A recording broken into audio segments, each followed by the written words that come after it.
Hi, everyone. I was talking to a business leader a few months ago. Guy's at the top of his game. He's made millions. He's gone just about as high up the ladder of success as you can go. And I asked him a standard question that I just like to ask people. I just said, how's your soul? And the conversation changed. His shoulders kind of slouched. His head kind of hung down. It was the first sign of insecurity that since we started talking. And he admitted that things weren't great. His marriage was struggling. He was still working through grief from a long time ago. He was drinking too much. He said, I read the Bible sometimes, but when I do, I feel like such a failure. And that's a common problem. It's easy to look at someone like Moses in the Bible and say, well, I don't have leadership like that. Or you look at Abraham or Paul, and it seems like everyone in those pages is so far beyond you. And even really accomplished people like the guy I was sitting across from, like even if you're a huge success in finance or education or manufacturing, if you're really successful physically, like you're strong and fit and beautiful, even people who have really arrived in life, when it comes to spiritual stuff, it's easy to think, all these Bible heroes are great and Jesus is great, but I know myself and I'm not spiritual like them. And most days, if given the choice between unselfish or selfish, like should I spend a Saturday morning at a soup kitchen or helping my neighbor in their yard, or should I scroll social media and sleep in and have some me time? I usually choose myself. I'm no spiritual giant. I know me. And then when I read the Bible and I see people who had dropped everything and followed Jesus, or who had faith and their handcuffs fell off and prison doors opened, man, I just don't relate to that level of spirituality. Okay, I have good news for you. The book of the Bible that we're heading into is written by someone that I think many of us can relate to. He's not an upper level Bible celebrity. He's kind of a second tier guy. He knew what it was like to try to follow Jesus and fail. And his name was Mark. And Mark was not a shining success story. He was a real guy with real failures, and he was acquainted with disappointment. And so today I'm going to share an overview of this brand new series that we're heading into on the Gospel of Mark. And we're not going to end this journey through the book of Mark until Easter of 2025. Now listen, I know that sounds intimidating, but we're going to be breaking away from it from time to time, and we'll also be segmenting the book down into sections and smaller series so that we can get our minds around it and so that we can follow the flow all the way through the book. So this first series of passages from the beginning of Mark, we're calling a brand new start. It's a new start of a series for us. It's the start of a new ministry year for us. For many of you, it's the start of a new school year. Summer's over.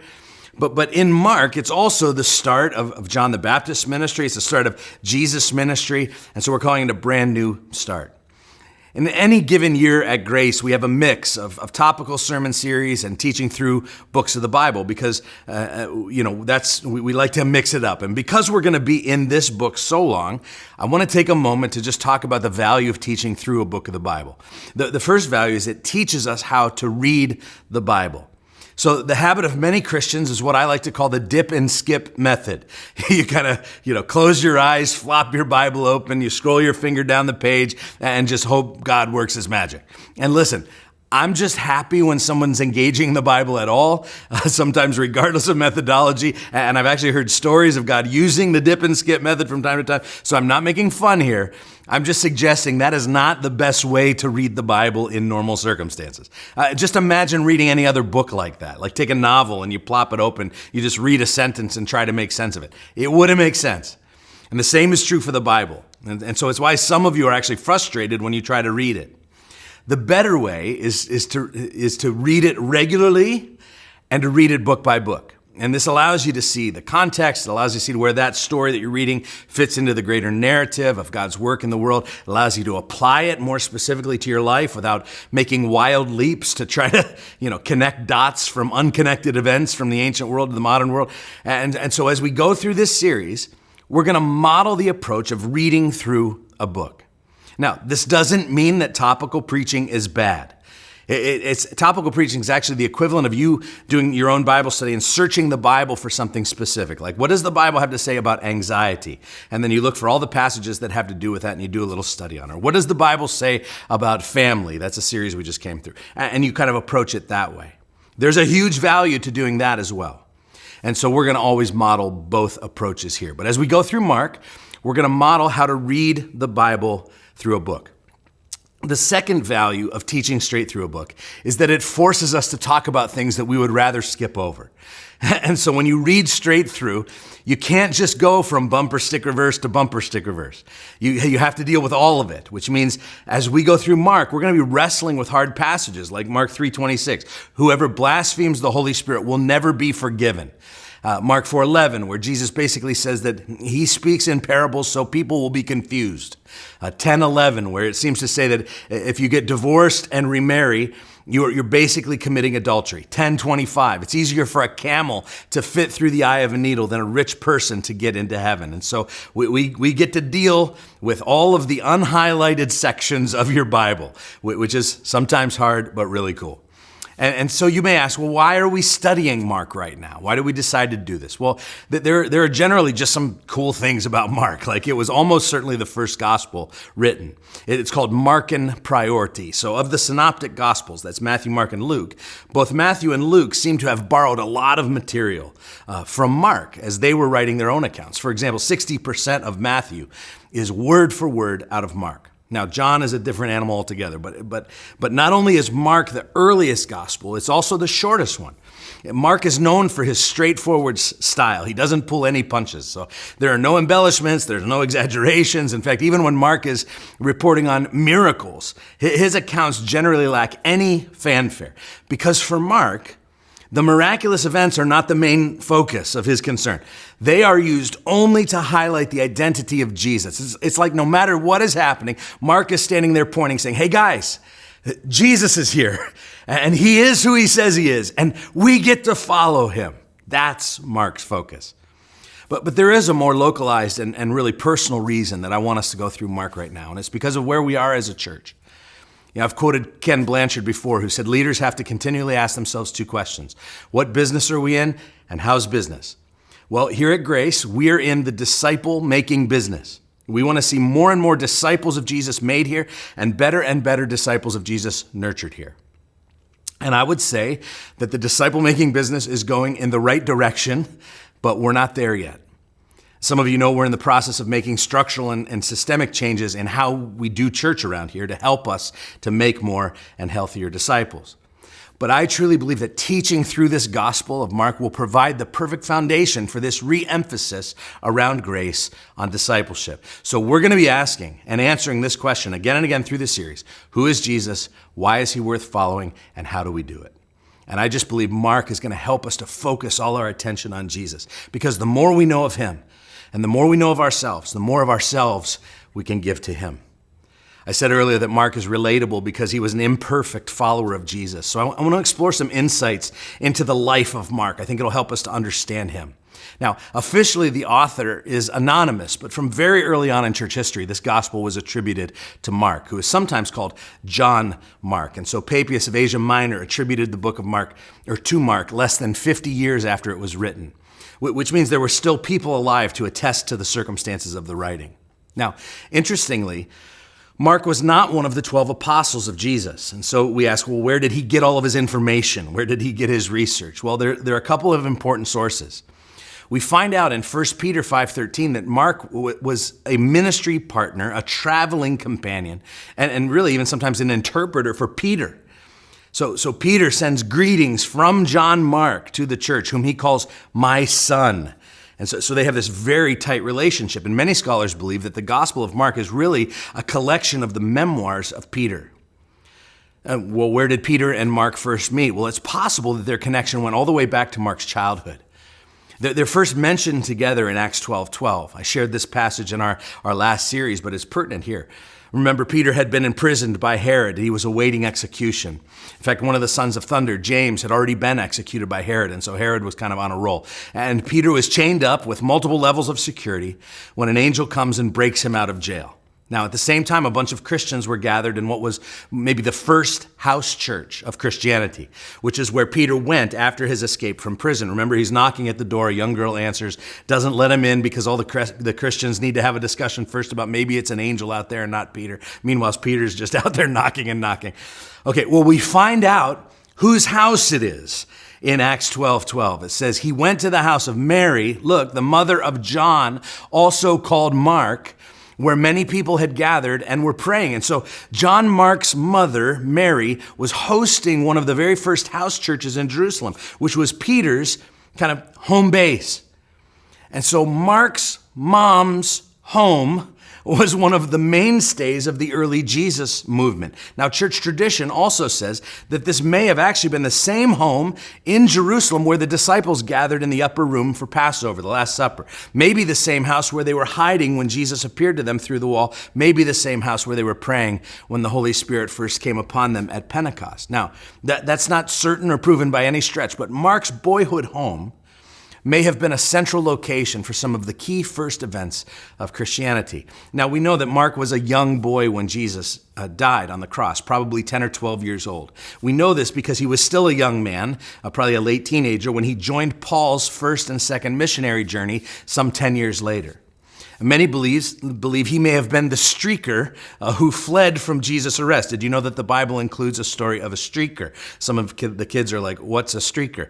So Mark 14:50, it says, Jesus had been arrested, and it said, and they all left him and fled. And a young man followed him with nothing but a linen cloth about his body, and they seized him, but he left the linen cloth and ran away naked. And the question is, well, who else could have known about that unless it was the author, John Mark himself?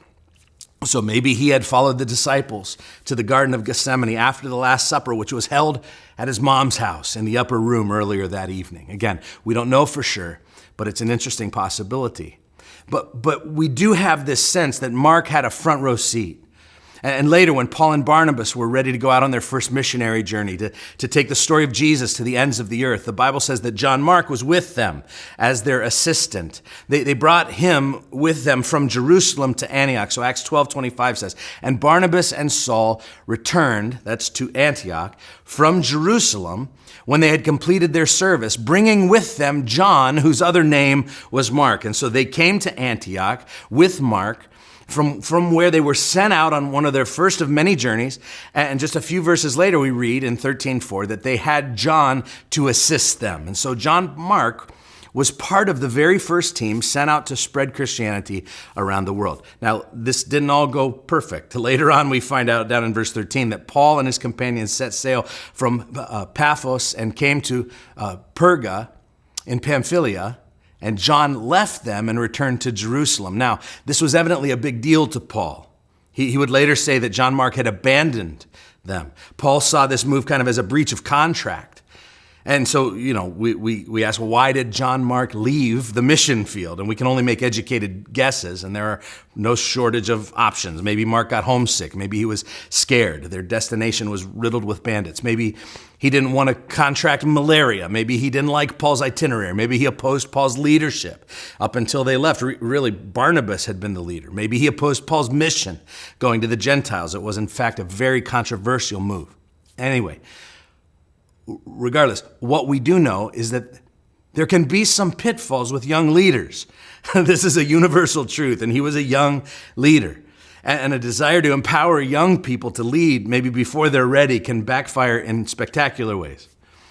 But it's still worth it, always, by the way. Over the next few years, though, John Mark seemed to get himself right. He ultimately reconciled with Paul. Paul would later tell his protege Timothy in 2 Timothy 4:11, he said, Luke alone is with me. Get Mark and bring him with you, for he is very useful to me for ministry. And so Mark and Paul reconciled, and then somewhere along the line, Mark joins Peter. They go to Rome, where Mark listened to Peter's preaching. Obviously, they traveled together. They started new churches together. They had conversations about Jesus together. And you can almost imagine Mark constantly asking Peter what it was like to be with Jesus for those 3 years. Like, what did you guys do? What did you guys talk about? Tell me about his best sermons. Tell me about his most amazing miracle. And so Mark got insight into Jesus' story from the perspective of Peter. One of the themes of Mark talks a lot about in his Gospels, this discipleship failure theme. I'll talk about it in a moment. But Mark is very quick to point out the times when the disciples just weren't getting it. And I think two things contribute to his kind of focus on this failure theme. He had heard stories from Peter's perspective. And you can imagine Mark just going, Peter, you said what? And also Mark maybe wrote his gospel after his time with Paul when he was feeling his own failure, after abandoning the ministry of Paul. And so Mark was acutely aware of how following Jesus can make you feel like a failure at times. And it's one of the reasons I think that his gospel is so relatable to us. See, when we come to a book of the Bible, I think it's always important to ask, why was it written? And so let's ask, why did Mark write this gospel? And like much of the New Testament, let me answer it this way. Mark should be read as a pastoral response to difficult times. The church was facing a major crisis in the early 60s, a crisis of survival. Eyewitnesses to the life of Jesus were starting to die off. There was a need for them to kind of write down the teachings and traditions of Jesus. Especially in Rome, Christians were considered to be a threat, both politically and religiously, to other groups. And so there was this growing hostility against the Jesus movement. And so these early followers were all new believers in Jesus. And so you can imagine Peter and Mark and the other church leaders that figuring out how to deal with this. Like, what do these people need to know about the origins of their faith? How can we help them respond confidently to questions and rumors about Jesus, who was executed by the sentence of a Roman magistrate, by the way? And so Mark set out to compile a written account from the teachings and the memoirs of Peter that would edify the young church, and it would provide them with a resource to help them proclaim the gospel to the Greco-Roman world in which they lived. And living out the gospel in that world was not easy. Christians were facing increasingly trying conditions. Mass arrests had begun.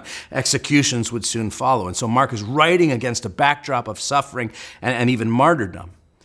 And so he keeps pointing them to Jesus. He's saying that nothing that you're experiencing was foreign to Jesus.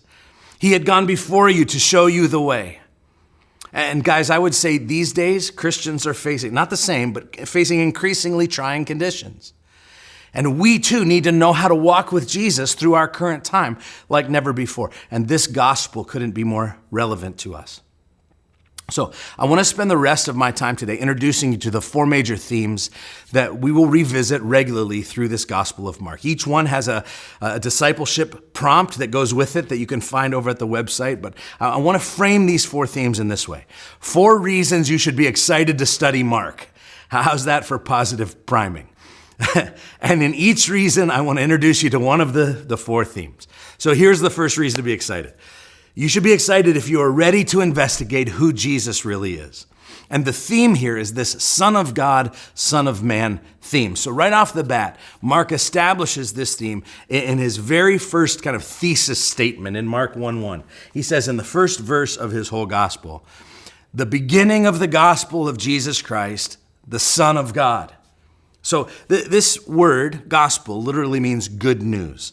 And so to his Greek audience, they understood this word to be a proclamation of victory from a battlefield or the announcement of the birth of an heir to the emperor, where an announcement was made from the balcony of the grand castle and all the people would cheer. These were glad tidings of good news, or the word gospels, good news. And he says, this is the good news, the gospel of Jesus Christ. So just to be clear, that word Christ is not Jesus' last name. It's not like we're going, hey, this is Tom Jones, this is Sally Smith, this is Jesus Christ. The word Christ is more of a title. It means anointed one or Messiah. And the Messiah, remember, is the one that God's people had been waiting for generations. He's finally here, Jesus, the Messiah. And then the statement ends with this other title, Son of God. And so Mark introduces this title, Son of God, right here at the beginning, the first verse. And he comes back to it again over at the end in Mark 15:39. A Roman centurion stands at the cross and he declares plainly Mark's big idea. Truly, this man was the Son of God.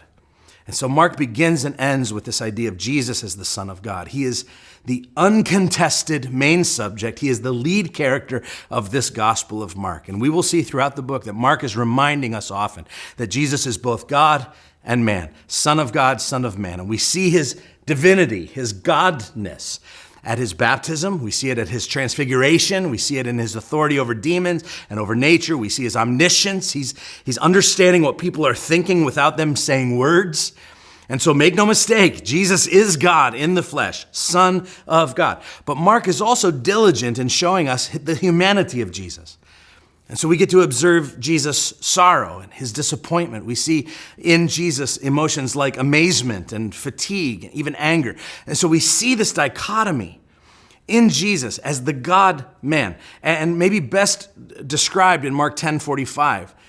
We know that Jesus is God and he's worthy of all of our worship and sacrifice and service. But Mark says it this way. He says, the Son of Man came not to be served, but to serve and to give his life as a ransom for many. Son of God, Son of Man.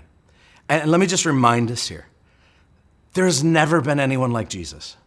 His life was so compelling. His teaching was so powerful that thousands of people would gather together on a hillside just to hear him, just to follow him. They would sit for days and listen to him. They didn't want to go home. Has that ever happened to you? Like so compelled by a sermon on a Sunday that you just want to stay all day. Just keep going, Derek.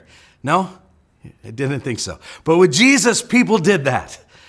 And one of the ways that Mark is unique among the other gospel writers is that we learn who Jesus is not so much from what he says, but from what he does. Mark writes with a paintbrush, and he invites us into the drama. And so to Mark, the actual flesh and blood person, the life of the teacher, Jesus, is far more important even than his sayings. And so we find ourselves here in 2023 amongst a generation that is far less interested in what we say we believe, and much more interested in seeing us live out what we believe. And so to you young people listening who are fed up with some of the hypocrisy that you see in the church, I think it'll be refreshing for you to study a man whose life was as consistent as his words. And if Jesus is who he says he is, then by studying his teachings and by becoming familiar with his lifestyle, you have this unbelievable opportunity to make sense of your existence, an opportunity to make sense of your life, to find your identity, to answer the haunting questions that if you power off your devices and just sit in the presence of the life of Jesus for a moment, maybe answers would start to chase you down. Why there's suffering, why the world is dark, why it doesn't seem to make sense, why with every advancement humanity makes, does it seem like we go backwards at the same time? Like if you're someone, or you know someone who just wants to look into this man named Jesus, his life, his teachings, you should be really excited about this journey through Mark. The second reason you should be excited about this study is if you sense there are supernatural forces at work. The theme that this points to is cosmic conflict.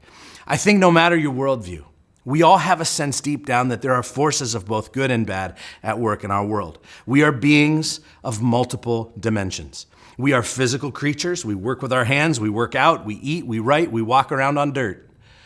But there's also a spiritual dimension to us and to the world, a dimension that we don't see or feel. It's not as tactile, but it's equally real.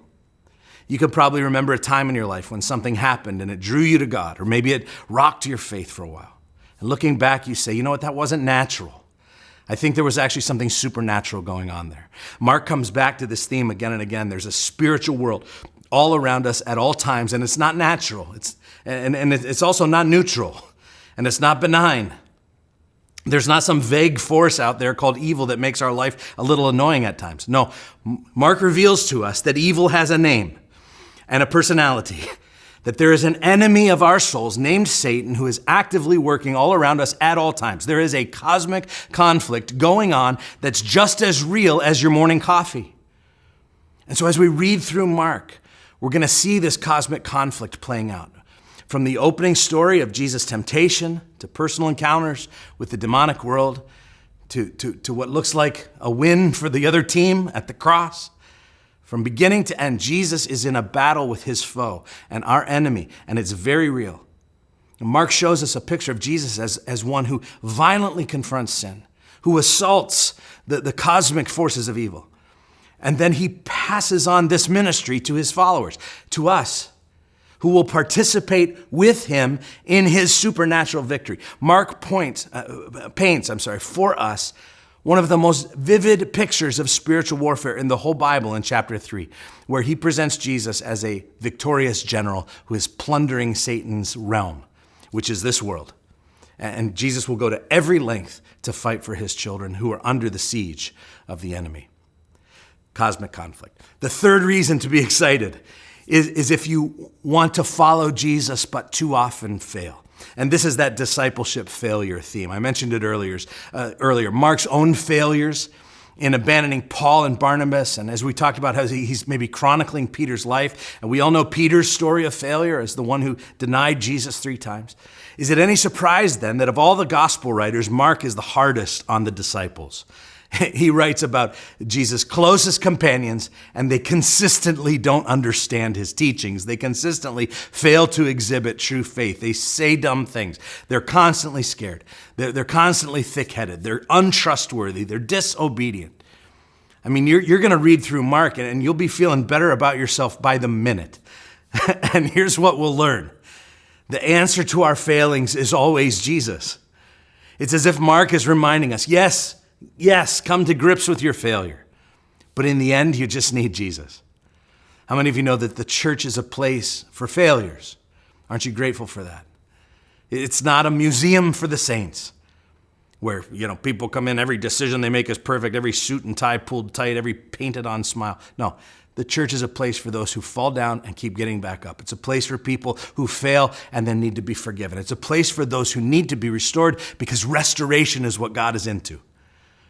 And so Mark's portrayal of discipleship failure gives us all hope. And here's what we're going to see. They failed and they failed and they failed. But something radical happens to these guys. It's called the cross. The cross changes everything for them. After the cross, they are transformed. And by the way, the same is true for you. The cross changed everything for you too. Your ability to have right standing before God is not based on your performance.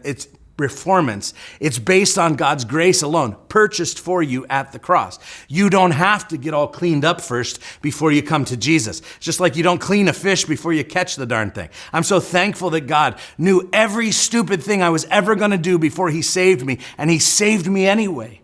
That's why it's called grace, and that's why it's so amazing. And while we were still sinners, the Bible says, while we were still the worst of the worst, that's the moment Christ died for us. And so be excited for Mark. If you're ready to investigate who Jesus really is, if you sense that there are supernatural forces at work in the world, if you want to follow Jesus and too often fail. And the fourth reason to be as excited is if you would like to demonstrate more faith in your everyday life. This is what we're calling the ordinary heroes theme. This theme is almost the flip side of Mark's discipleship failure theme.